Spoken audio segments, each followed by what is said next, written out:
Yeah, yeah. So, what inspired you to be a horror author? Was it the wind? Um, I suppose I grew up with horror. Um, During the more so film, I suppose, during the sort of I call it the back end of what would now be considered sort of golden age of horror, which was the sort of 70s and the 80s. Um, I was too young to sort of I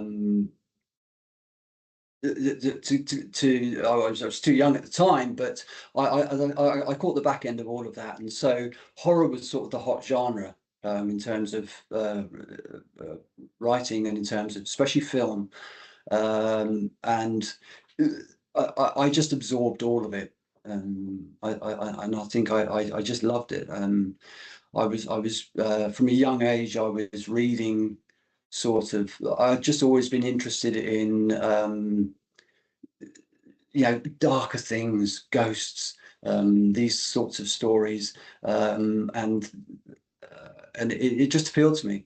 So when it came to um, publishing and deciding to write a book, the genre that I thought I'd written a book previously, which was sort of a different genre, but I thought, okay, if I can carry on, I need to sort of find something, these sorts types of stories that I want to write, and it was always going to be horror.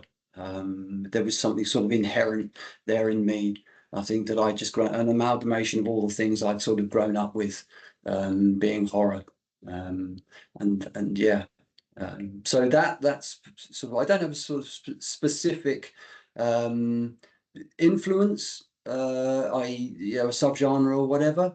It's an amalgamation of all the horrors that I see. I'm open to all sorts of horror, but specifically, I think influenced very much by the films of the 70s, and early sort of writers of the 80s, King Herbert, and films as well.